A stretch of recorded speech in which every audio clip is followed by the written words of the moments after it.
আসসালামু আলাইকুম ওয়া রাহমাতুল্লাহি ওয়া বারাকাতুহু।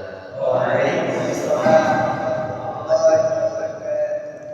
ইন্নাল হামদালিল্লাহিল আকরামিল্লাযী খালাকাল ইনসানা ওয়া karramahu wa 'allamahu minal bayani ma lam ya'lam.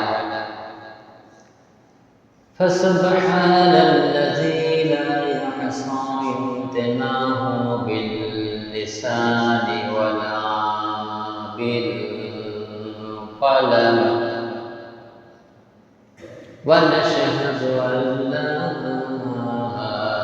إله إلا الله وحده لا شريك له ونشهد أن سيدنا وحبيبنا ومولانا محمدا عبده ورسوله الذي أرسله بالحق بشيرا ونذيرا وداعيا إلى الله بإذنه وسراجا منيرا فقد قال الله تعالى في كلامه المجيد والفرقانه الحميد أعوذ بالله من الشيطان الرجيم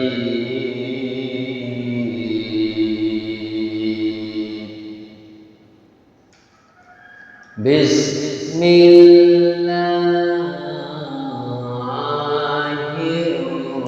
الرحمن الرحيم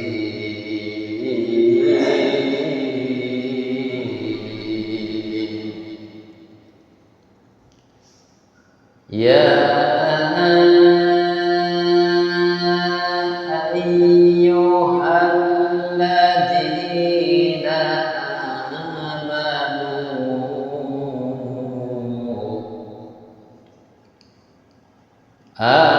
آمنوا اتقوا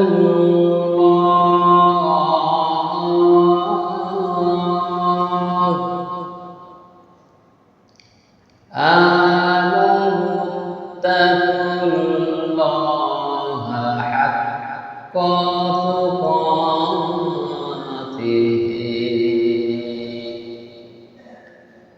ولا تموتن إلا وأنتم مسلمون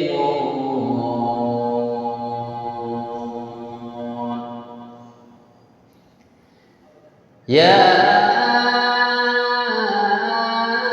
أيها الذين آمنوا اتقوا الله حق تقاته ولا تموتن إلا وأنتم مسلمون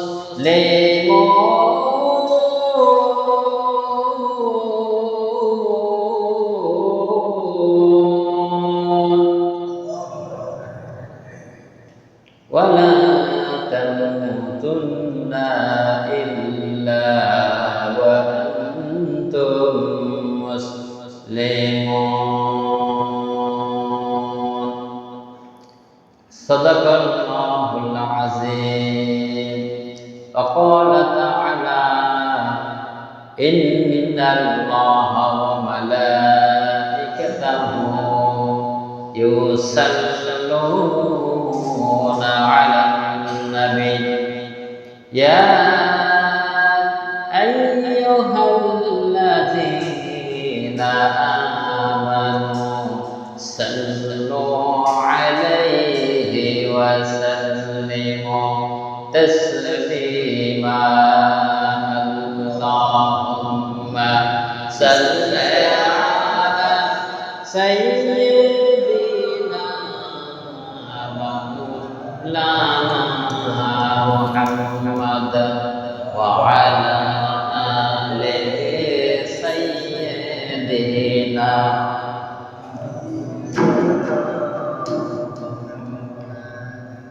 আলহামদুলিল্লাহ। আমরা আল্লাহ তাআলার কাছে শুকরিয়া আদায় করি যে মহান রব্বুল আলামিন তিনি অত্যন্ত দয়া করে মায়া করে আপনাকে আমাকে পবিত্র রমজান মুবারক মাস অতিবাহিত করে আজকে শাওয়াল মাসের প্রথম জুমায় আমাদের সকলকে যথাসময়ে তার ঘরে আসার সুযোগ যে আল্লাহ তাআলা দান করলেন, সেই মহান মাবুদের দরবারে আমরা শুকরিয়া আদায় করি। সবাই মহাব্বতের সাথে প্রাণ খুলে জবানকে ছেড়ে দিয়ে বলি আলহামদুলিল্লাহ, আর বলি আলহামদুলিল্লাহ। আল্লাহ তাআলার প্রশংসা করে আল্লাহ খুশি হয় না? আল্লাহ তাআলা খুশি হন, শুধু খুশি হন না, খুশি হয়ে তার নিয়ামতকে আল্লাহ তাআলা আরো বাড়িয়ে দেন। আজকে আমরা আল্লাহ তাআলার প্রদত্ত একটা বড় নিয়ামত রমজান মুবারক মাস না? তাই রমজান মাসে আমরা যারা 30 দিনে 30টা রোজা আল্লাহ তাআলার সন্তুষ্টির জন্য থাকতে পেরেছি, আল্লাহ তাআলা তিনি পুরস্কার দেবেন না? দেবেন কিনা? অবশ্যই আল্লাহ তাআলা দিবেন। আল্লাহ রাব্বুল আলামিন বলছেন যে রমজান তো বান্দা রোজা কার জন্য রেখেছে? আল্লাহর জন্য। আস-সাওমু লি ওয়া আনা আযিযু বিহি, হাদিসে কুদসির ভিতরে বলা হয়েছে যে আমি আল্লাহ রাব্বুল আলামিন রোজাকে ফরজ করে দিয়েছি বান্দার উপরে, আর ওই বান্দা কত কষ্ট করে, সে কত কষ্ট করে আমার হুকুমকে পালন করে 30টা রোজা রেখেছে, তাহলে তার ন্যায্য প্রাপ্যতা দেওয়ার প্রয়োজন। তাহলে আল্লাহ রাব্বুল আলামিন ঘোষণা দিচ্ছি যে ওই বান্দার জন্য আমি আল্লাহ রাব্বুল আলামিন নিজেই তার পুরস্কার দেব। সুবহানাল্লাহ। অন্যান্য যে পুরস্কারগুলো ফেরেশতারা দেখে না, আল্লাহ তাআলা বলছেন আমি এই পুরস্কারটা আমি নিজ হাতেই দেব। আর অন্য হাদিসে বলছেন যে বান্দার জন্য আরেকটা পুরস্কার, ওই পুরস্কারটা হলো আমি আল্লাহ রাব্বুল আলামিন ওই বান্দার জন্য নিজের হয়ে গেলাম। সুবহানাল্লাহ। তাহলে যারা রোজা রাখতে পেরেছে তাহলে তারা কত সৌভাগ্যবান, ঠিক কিনা? আর অনেকে অসুস্থ না, তারপরেও অসুস্থতার ভান করে রোজা রাখে না। আবার লক্ষ্য করে দেখেন ঈদগাহে যাওয়ার সময় সবার আগের কাতারে যায় নামাজ দিয়ে বসে বসে, তার যারা 30টা রোজা রেখেছে তারা চান্স পায় না। এরকম আছে না নাই? তাহলে এক শ্রেণীর লোক হলো মানুষ দেখানো, আর একটা হলো আল্লাহ রাব্বুল আলামিনের ভয়।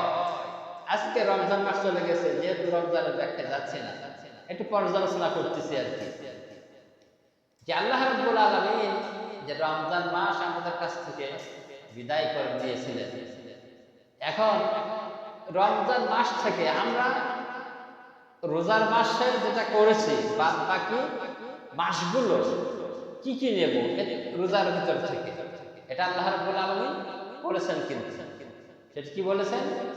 যে রোজা ফরজ করা হয়েছে। আল্লাহ রাব্বুল আলামিন বলেছেন ইয়া আইয়ুহাল্লাযীনা আমানু কুতিবা আলাইকুমুস সিয়ামু কামা কুতিবা আলাল্লাযীনা মিন ক্বাবলিকুম লাআল্লাকুম তাত্তাকুন। আল্লাহু আকবার। আল্লাহ রাব্বুল আলামিন এখানে রোজার কথা বলেছেন, কিন্তু রোজা এখন মনে করেন আমাদের মাঝ থেকে বিদায় হয়ে গেছে, এই আয়াতের ভিতরে একটা অংশ রয়েছে, ওইটা কিন্তু আপনার আমার জন্য 11টা মাস থেকে যাবে, যাবে না? সে কথাটা কি? আল্লাহ রাব্বুল আলামিন বললেন লাআল্লাকুম তাত্তাকুন।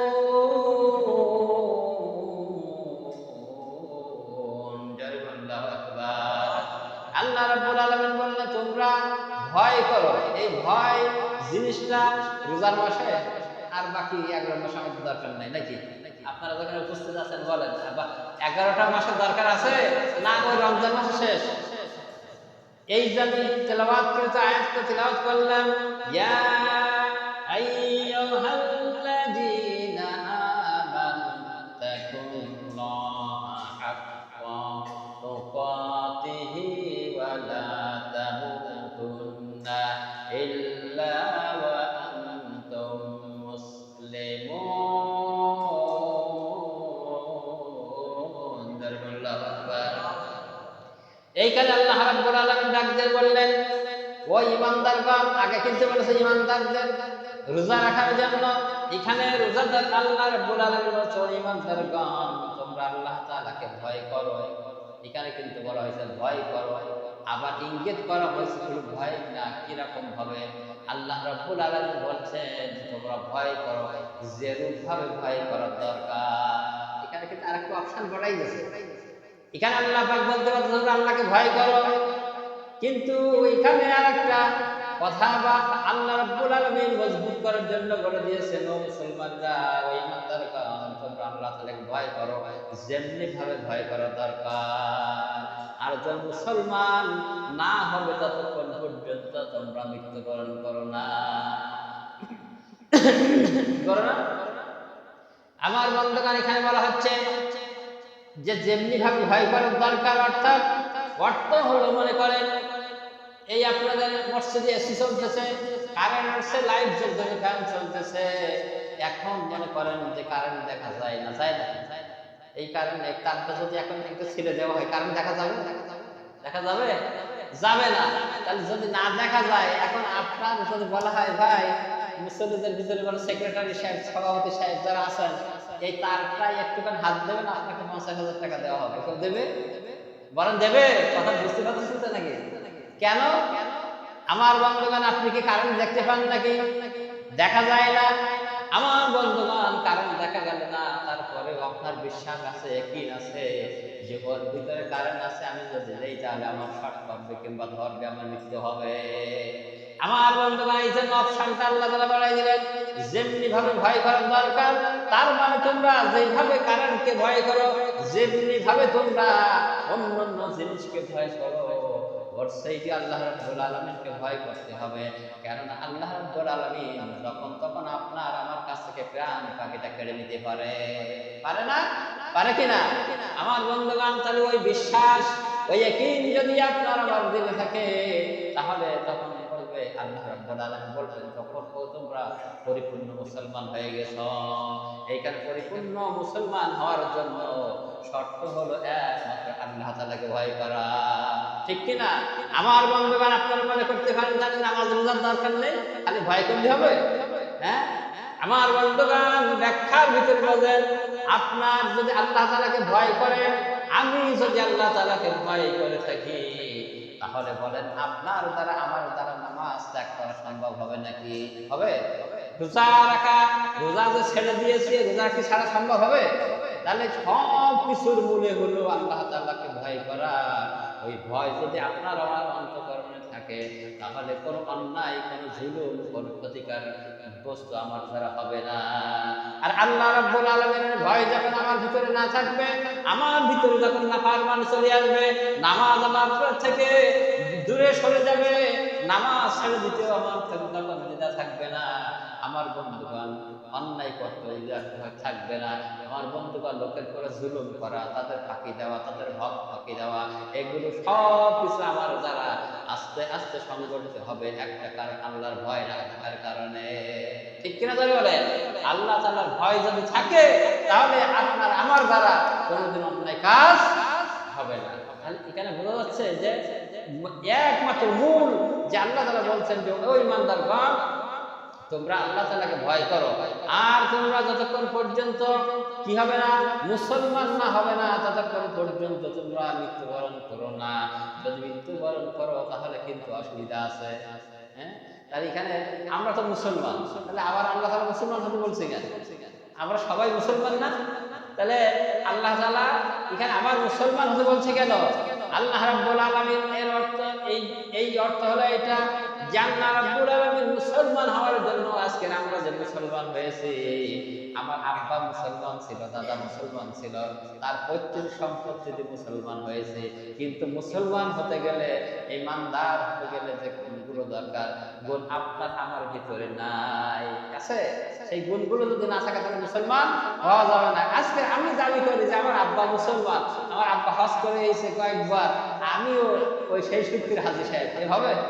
হবে না। তার মানে আব্বা হজ করে এসে, আব্বা তো হজ করে আসছে, কিন্তু আমার তো করা লাগবে, তারপরে হাজী সাহেব লোকে বলবে নাকি? তাহলে আপনার আমার যে আব্বা মুসলমান ছিল সেই সূত্রে আপনি মুসলমান, কিন্তু কাজ যদি না করেন তাহলে মুসলমান থাকা যাবে কিনা? যাবে? যদি ডাক্তার সাহেবের ছেলে মনে করেন সে ডাক্তারি করে নাই, ডাক্তারি পড়ে নাই, কিন্তু বিরাট বড় ডাক্তার, তার আব্বা ডাক্তার, এখন যদি ওই চেম্বার খুলে বসে ওখানে যদি মনে করেন 500 টাকা রিসিপ্ট নিয়ে রুগী দেখা শুরু করে দেয়, তাহলে ওই ছেলের কাছে কিন্তু যাবে? যাবে? কেন যাবে না? যাবে না কেন? তার আব্বা ডাক্তার, কিন্তু সে ডাক্তার হয় নাই। কিন্তু আপনি আমি মনে করি আমার পিতা মুসলমান ছিল, দাদা মুসলমান ছিল, তার আগের দাদা মুসলমান ছিল, আমি মুসলমান, কিন্তু দেখেন যদি কাজকর্মগুলোর মধ্যে না করে মুসলমান হতে গেলে 5 ওয়াক্ত নামাজের প্রয়োজন আছে না নাই?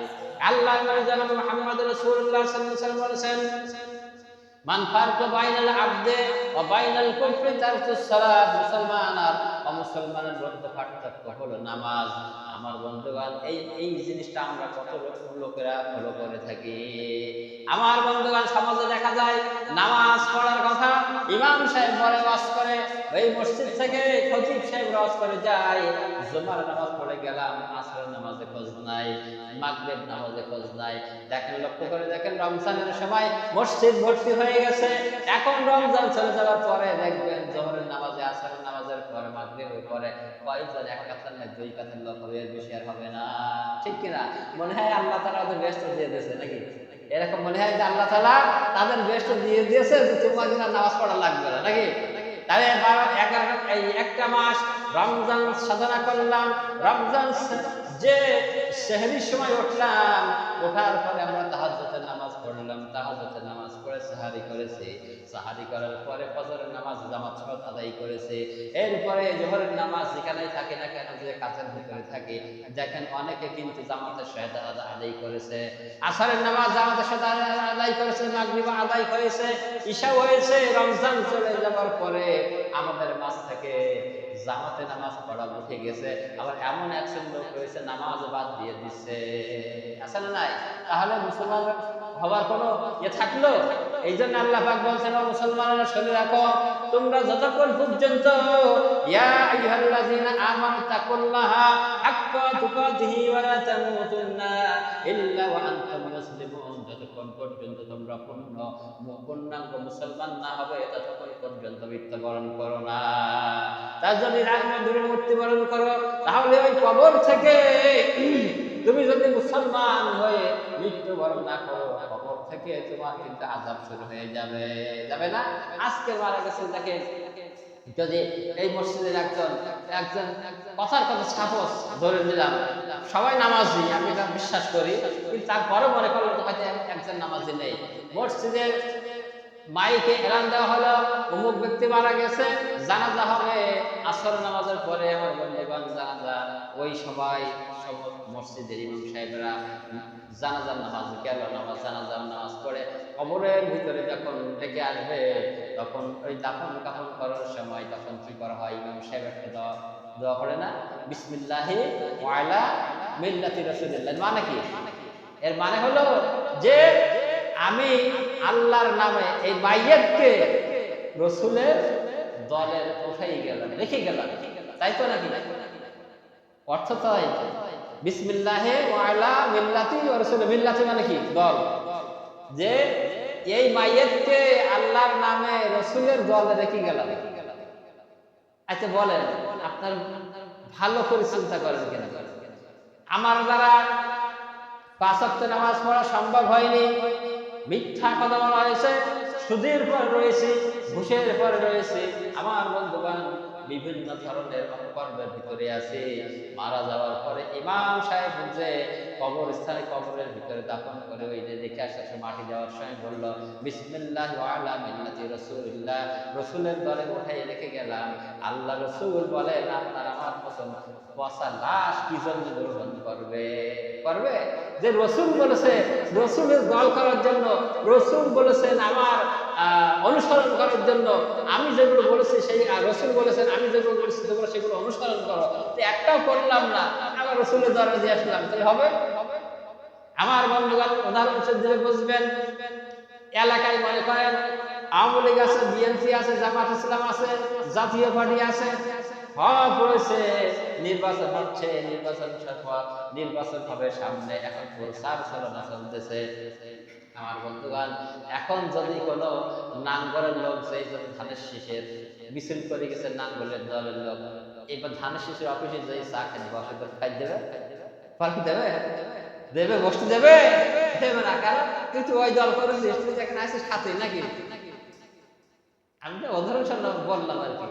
তাই যদি হয় দুনিয়ার ক্ষেত্রে যদি বুঝতে আপনাদের অসুবিধা না হয়, তাহলে দল করেছেন অন্য দল, রসুলের দল করেন নাই, আল্লাহর দল করেন নাই, তাহলে মরার পরে আল্লাহ রসুলের দলে আপনার আমার লাশ কেন নেবে? কি জন্য নেবে বলেন? আমার বন্ধুগণ যত ইমাম সাহেব করেন, যতই কাবা শরীফের ইমাম সাহেবের যদি জানাজা পড়ানো হয়, আল্লাহ রসুল ওই লাশ গ্রহণ করবে না। আমাদের মসজিদের ইমাম সাহেব বাদ দেন, কাবা শরীফের ইমাম যদি এসে নামাজ পড়ায় হবে? আপনাদের বিশ্বাস কি হবে? হবে না। তাহলে আগে কি সাফ করতে হবে? কি ইমাম সাফ করতে হবে। আমার বন্ধুগণ আলোচনার বিষয় যেটা ছিল, মাহে রমজান মুবারক মাস চলে গেছে, যাওয়ার পর মাহে রমজানের আমি যে কথা বলছিলাম, আমি একটা কথা রেখে গেছেন লাআল্লাকুম তাত্তাকুন, আল্লাহর ভয় রেখে গেছে। আমার বন্ধুগণ এই ভয়টা আপনার আমার অন্তরে আঁকড়াই ধরতে হবে। যখন আযান দিবে, দেখেন মুয়াজ্জিন সাহেব আযান দিয়েছেন, জুমার আমার আযান দিয়েছেন কে? ইয়া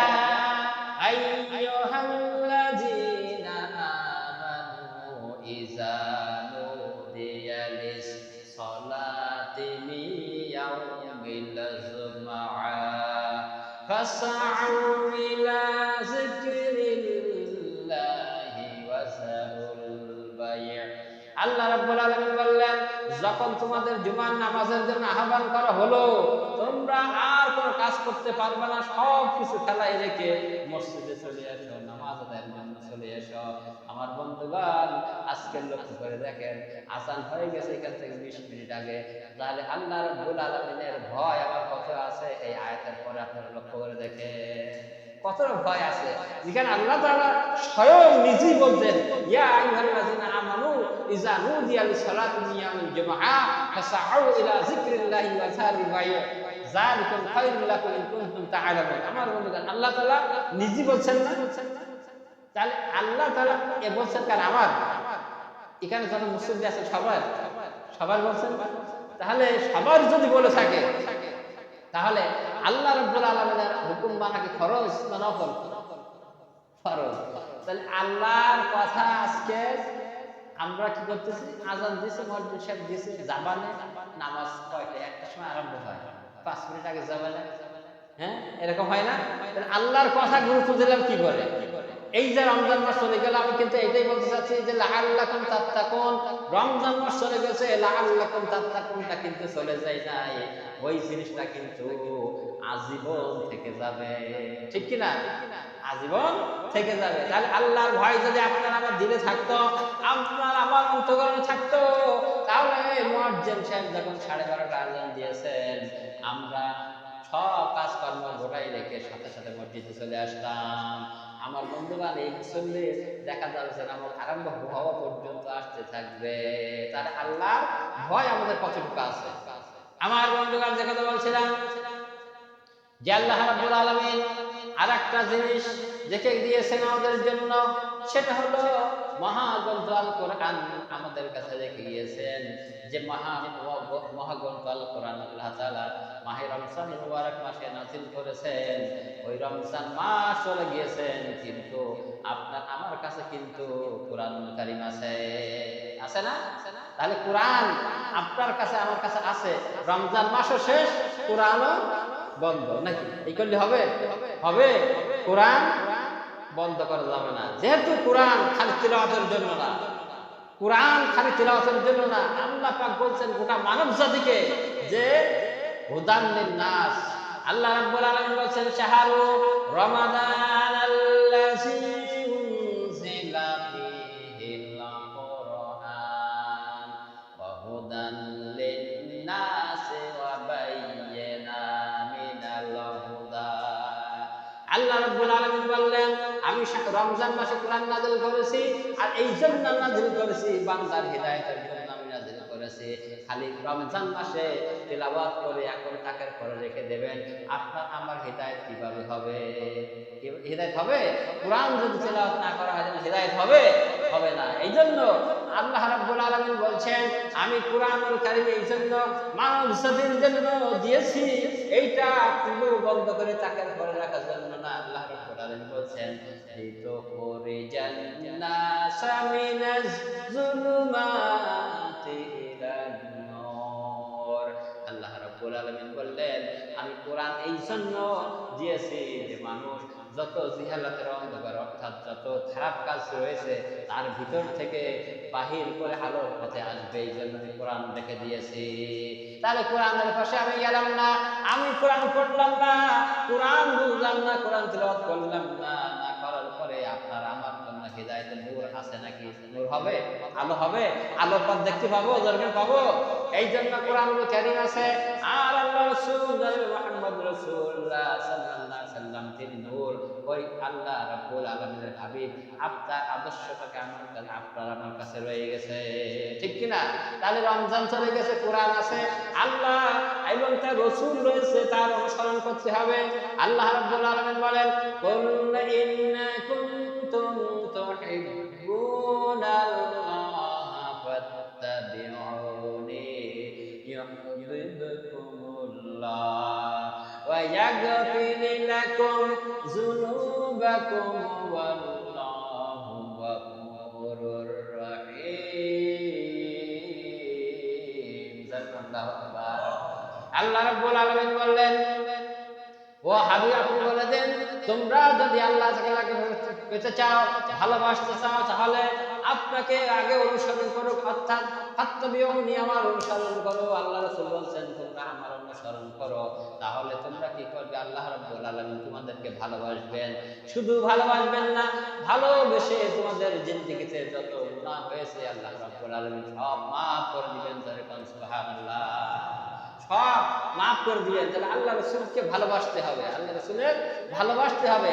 আর আল্লাহ রাসূলের পর কোরআন নাযিল হয়েছে, এই কোরআনকে আমাদের ভালোবাসতে হবে। আল্লাহ রাব্বুল আলামিন বলেন কদ জাআকুম মিনাল্লাহি নূরুন ওয়া কিতাবুম মুবিন। জাল্লাল্লাহু আকবার। আল্লাহ রাব্বুল আলামিন বললেন আল্লাহ রাব্বুল আলামিন আল্লাহর তরফ থেকে দুটো জিনিস নাযিল হয়েছে, একটা হলো নূর, একটা হলো আলো, আর একটা হলো কিতাব। তার নূর হলো জনাবে মুহাম্মদ রাসূলুল্লাহ সাল্লাল্লাহু আলাইহি ওয়াসাল্লাম, আর কিতাব মানে আল্লাহ তাআলার গ্রন্থ আল কোরআন। এই যদি আল্লাহ রাসূলের আদর্শ মানা যায় তাহলে আমরা আলোকে পেলাম। আমার বন্ধুগণ মুফাসসিরিনগণ এইটা ব্যাখ্যা করেছেন যে নূর কেমন নূর, আল্লাহ রাসূল কেমন আলো, এই আলোটা ব্যাখ্যা দিতে বলেছেন। আমার বন্ধুগণ সেই ব্যাখ্যাটা হলো এরকম যে আল্লাহ রাব্বুল আলামিন এই যে কারেন্টের বাতি জ্বলছে, যে মার্কারে লাইট জ্বলতেছে, এর সঙ্গে তুলনা করা হয় নাই সূর্যের যে আলো রয়েছে, প্রখর রয়েছে, সমস্ত দেশ ব্যাপী কিন্তু আলো হয়ে গেছে, এর সঙ্গে তুলনা করা হয় নাই। চন্দ্র যত আলো দিতে পারুক না কেন এর সঙ্গে তুলনা করা হয় নাই। একটা উদাহরণ দিতে গিয়ে বুঝাইছে, কিন্তু এটা মানে উদাহরণ দিচ্ছে যে আল্লাহ রাসূল কেমন আলো, যে গোটা মানব জাতির জন্য যে আলো, সেই আলোটা কেমন। আমার বন্ধুগণ তার কারণ হলো একটা চাঁদের জন্ম দিতে পারে না, পারে নাকি? একটা সূর্যের জন্ম দিতে পারে না। আমার বন্ধুগণ, এই আল্লাহ রাসূল সাল্লাল্লাহু আলাইহি সাল্লামকে তুলনা করা হয়েছে আগে আমরা যে চেরাগ জ্বালাতাম, যাকে জ্বালাতাম না চেরাগ, মানে যখন কারেন্ট ছিল না তখন ল্যাম্প জ্বালাতাম আর কি। এইটা দিয়ে উদাহরণ দিয়ে বোঝাতে চাইছে আর কি।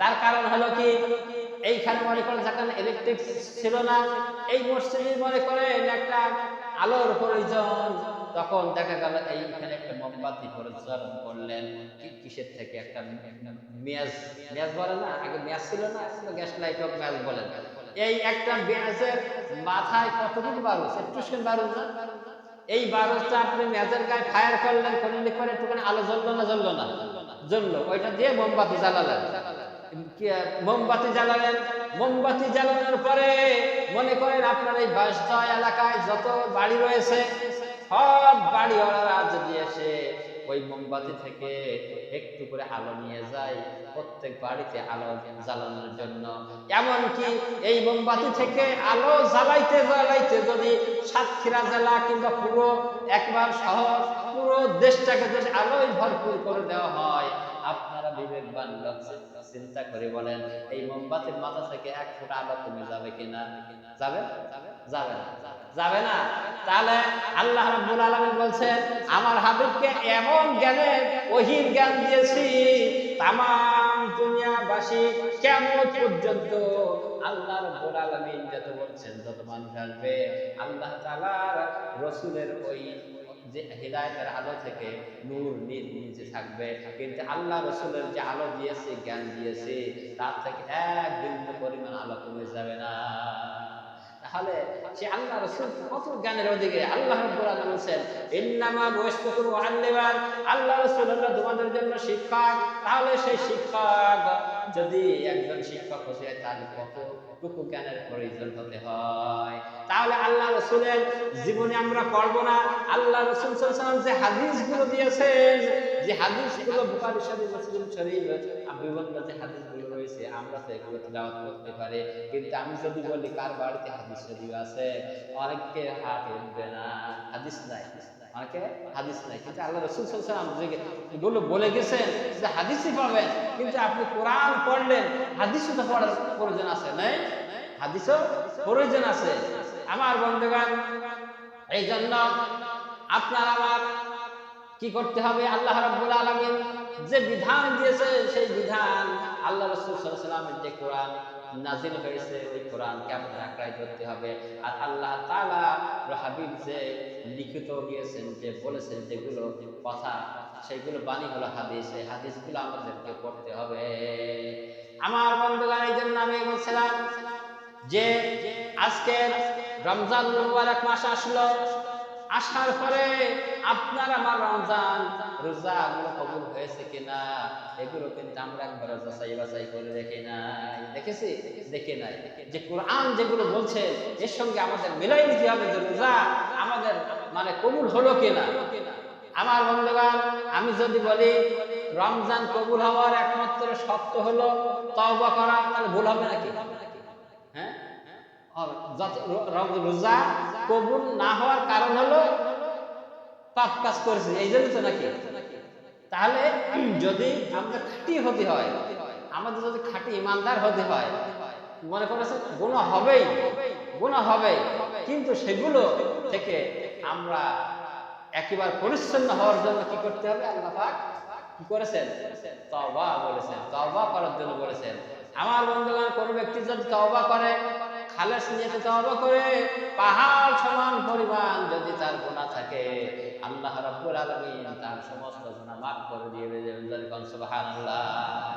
তাহলে আপনার আমার যদি বলি আজকে যে রমজান মাস অতিবাহিত হয়ে গেল, রোজা থেকে গেছে, কিন্তু আমরা কয়জন তওবা করেছি? পিছনে যে গুনাহগুলো হয়েছে ওই গুনাহগুলো মাফের জন্য আমরা তওবা করেছি কিনা? তওবা যদি না করা হয় তাহলে বলে পাপও থেকে যাবে, থাকবে না। এই জন্য মনে করেন যে আপনি নেকের পাল্লা আর বদের পাল্লা, ভালো পাল্লা আর খারাপ পাল্লা, মনে করেন ওজন দিচ্ছেন, আপনার এইবারে রয়েছেন খারাপ পাল্লা, খারাপ পাল্লার ভারী হয়ে গেছে, কিন্তু আমলও করতেছেন এই পাল্লা, আবার গুনাহ করতেছেন, কিন্তু খারাপ পাল্লা যদি আপনার ওখান থেকে ওই যদি কেজিটা উঠাই না হয় তাহলে নেকির পাল্লা ভারী হয়ে যাবে না? তাহলে এই কেজিটা উঠাতে গেলে কি করতে হবে? আপনার আমার জীবনে যত গুনাহ হয়ে গেছে চোখের পানি ছেড়ে আল্লাহ রাব্বুল আলামিনের কাছে কেঁদে একবার আপনি ক্ষমা চেয়ে দেখেন, আল্লাহ রাব্বুল আলামিন বসে আছে, বান্দা তুই পাহাড় সমান গুনাহ করার পরে আমার কাছে ক্ষমা চাইলে আমি বসে আছি তোমার ক্ষমা করার জন্য। বলেন সুবহানাল্লাহ। আমি চাই যে বান্দা আমার কাছে ক্ষমা চাক, আমার কাছে মাফ চাক। আমি এই ব্যক্তিকে খুব ভালোবাসি। আল্লাহ রাব্বুল আলামিন বলেন ইন্নাল্লাহা ইউহিব্বুনাত তাওয়াবিন। আল্লাহ রাব্বুল আলামিন বলেছেন নিশ্চয়ই আমি যে ব্যক্তি তওবা করে ওই ব্যক্তিকে সবচাইতে বেশি পছন্দ করি। যখন সুবহানাল্লাহ নিজেই বলছেন যে ব্যক্তি তওবা করে আমি তাকে খুব পছন্দ করি। তাহলে আমরা মনে করি আমি খুব গুনাহ করেছি তাই বলে আল্লাহর কাছে খুব খারাপ, আমরা খুব খারাপ।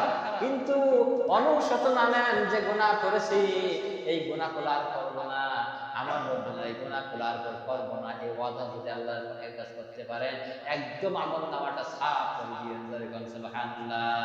আমার বন্ধুগণ, হযরত মুসা সাল্লামের জীবনে একটা কথা লেখা হয়েছে। আমার বন্ধুগণ, মুসা আলাইহিস সালামের জামানায় একবার বৃষ্টি হচ্ছিল না, তখন মুসা সাল্লামের কওম রাগে বলল, ও আল্লাহর পয়গম্বর মুসা, আল্লাহর কাছে একটু প্রার্থনা করেন যেন আল্লাহ তাআলা আমাদের জন্য একটু রহমতের বৃষ্টি দিয়ে দেন। আমার বন্ধুগণ, মুসা সাল্লাম আল্লাহর কাছে ফরিয়াদ করল, রব্বুল আলামিন আমার কওমরা বৃষ্টির অভাবে তারা মানে ক্ষতিগ্রস্ত হয়ে যাচ্ছে, আয় আল্লাহ তাআলা আপনি আমার কওমের জন্য একটু বৃষ্টি বর্ষণ করেন। আমার বন্ধুগণ, আল্লাহ তাআলা মুসা সাল্লামকে বললেন যে মুসা তো এইভাবে না, তুমি অমুক ময়দানে যাও, তোমার যত অনুসারী রয়েছে উম্মত রয়েছে ওই ময়দানে যাও, ওখানে যে ইস্তিসকার নামাজ পড়ে আমার কাছে দোয়া করো, আমি আল্লাহ রাব্বুল আলামিন বৃষ্টি দিয়ে দেব, আমি বৃষ্টি দিয়ে দেব। আল্লাহর ওয়াদা কি মিথ্যা হয়? হবে? আল্লাহ তাআলা বলছেন ওয়া মান আসনাকু মিনাল্লাহি কিলা, আল্লাহ তাআলার চাইতে সত্যবাদী কোন জগতে কেউ নাই। সুবহানাল্লাহ। তাহলে আল্লাহ তাআলা বললেন যাও ওই মাঠে যেয়ে তোমার যত উম্মত আছে অনুসারী আছে সবাই নিয়ে নামাজ পড়ো আর আমার কাছে প্রার্থনা করো, আমি আল্লাহ রাব্বুল আলামিন বৃষ্টি দিয়ে দেব। আমার বন্ধুগণ, দিন তারিখ ঠিক করে মুসা সাল্লাম গেলেন ময়দানে, গিয়েছে যত উম্মত রয়েছে সব ওই ময়দানে গিয়েছে। যাওয়ার পরে আমার বন্ধুগণ যখন নামাজ আদায় করলো, নামাজ আদায় করার পরে মোনাজাত করছেন আল্লাহর পয়গম্বর মুসা সাল্লাম যখন আল্লাহর কাছে প্রার্থনা করছে বৃষ্টি হচ্ছে না, আল্লাহ তাআলা বলছেন, মুসা সাল্লাম বললেন আল্লাহ তাআলা আপনি তো বললেন এখানে এসে নামাজ আদায় করে বৃষ্টি হয়, আমার কাছে প্রার্থনা করলাম বৃষ্টি হলো, কেন বৃষ্টি হয় না? আল্লাহ রাব্বুল আলামিন বললেন পয়গম্বর মুসা তোমার এই কমের ভিতরে এখানে এমন একটি লোক রয়েছে যার 60 বছর বয়স হয়ে গেছে, বয়স হয়ে যাওয়ার পরে ওই ব্যক্তি একটা গুনাহ করে, কবিরা গুনাহ, সে গুনার কাজটা ছাড়তে পারে নাই, ওই ব্যক্তি যতক্ষণ পর্যন্ত দর থেকে বাইরে না হয়ে যাবে আমি বৃষ্টি দেব না। মুসা সাল্লামকে রাগিল না সবচাইতে। এখন এইবার মনে করেন এই মাঠে সব জড় হয়ে গেছে।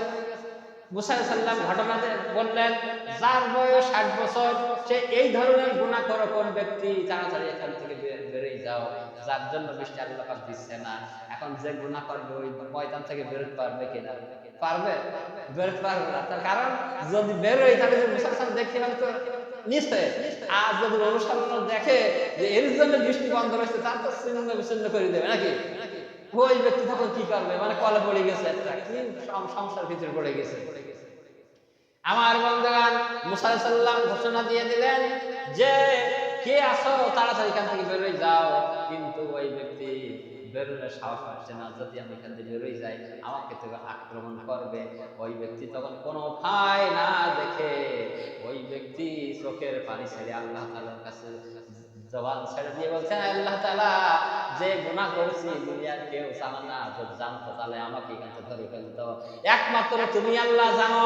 এই যে আমি গুনাহ করেছি 60 বছর, ও আল্লাহ তুমি ছাড়া কেউ জানে না, কিন্তু আজকের আমি এইখান থেকে তওবা করছি যে আল্লাহ তাআলা তুমি আমার জিন্দিগির গুনাহ মাফ করে দিয়ে দাও, আমি আর এই কবিরা গুনাহ কখনো করব না। ওই ব্যক্তির চোখের ফোঁটা পানি মাটিতে পড়ার আগেই আল্লাহ রাব্বুল আলামিনের রহমতের বৃষ্টি আরম্ভ হয়ে গেছে। যেরকম সুবহানাল্লাহ। আমার বন্ধুগণ, মুসা আলাইহিস সালাম বললেন, আল্লাহ তাআলা কি ব্যাপার, লোক তো কেউ বেরোয়নি, আমি তো সব দেখতেছি যে লোক তো কেউ বেরোয়নি, বৃষ্টি দিলেন কেন? আপনি বললেন যে ভিতরে আছে, কেউ তো বেরোলো না, বৃষ্টি তাহলে বৃষ্টি হচ্ছে কেন? কারণটা কি? আল্লাহ রাব্বুল আলামিন ডাক দিয়ে বললেন, মুসা, আমার পয়গম্বর মুসা, ওই ব্যক্তি যে ব্যক্তি ছিল, ওই ব্যক্তি যে পাপ করেছেন, তার পাপটা অনুশোচনা করে সে ভুল বুঝতে পেরে আমি আল্লাহ তাআলার কাছে ক্ষমা চেয়েছে, এমনকি তার চোখের পানি ছেড়ে আমার কাছে কেঁদেছে। তার চোখের পানি মাটিতে পড়ার আগে আমি আল্লাহ তাআলা তার তওবাকে কবুল করে দিয়ে বৃষ্টি দিয়ে দিয়েছি। সুবহানাল্লাহ। তাহলে আজকের আমার জীবনে গুনাহ আছে, আজকের আপনার আমার জীবনে গুনাহ আছে না নাই? তাহলে যত গুনাহ করি আল্লাহ পাকের কাছে তওবা করব। যদি তওবা করি আল্লাহ রাব্বুল আলামিন আপনার আমার গুনাহ সব মাফ করে দিতে পারে। পারে না? পারে। তাহলে আজকের জুমা থেকে আমরা এতটুকু শিক্ষা নিয়ে যাব যে আল্লাহ রাব্বুল আলামিন যে আমি প্রথমেই যে তেলাওয়াত আয়াতটা বললাম যে লাআল্লাকুম তাত্তাকুন, যে রমজান মাস চলে গেছে, লাআল্লাকুম তাত্তাকুন না, কিন্তু 12 মাস রয়ে গেছে। এই ভয়, আল্লাহ তাআলার ভয় আমাদের কিন্তু রেখে দিতে হবে। আর কি করতে হবে? রমজান মাসে যেন 5 ওয়াক্ত নামাজ আদায় করেছি। আপনারা আজকে মসজিদে শত শত বছর দিয়ে আসছেন, বলেন 5 ওয়াক্ত নামাজ যেন পড়েছি, রোজা মাস চলে গেছে, নামাজ কি ছেড়ে দেবো? 5 ওয়াক্ত নামাজ জামাতের সাথে পড়বো ইনশাআল্লাহ। আল্লাহ পাক আমাদের সকলকে তৌফিক দান করেন, আমিন। ওয়া আখিরু দাওয়ানা আলহামদুলিল্লাহ। আমরা সুন্নাত পড়ে যাই সবাই।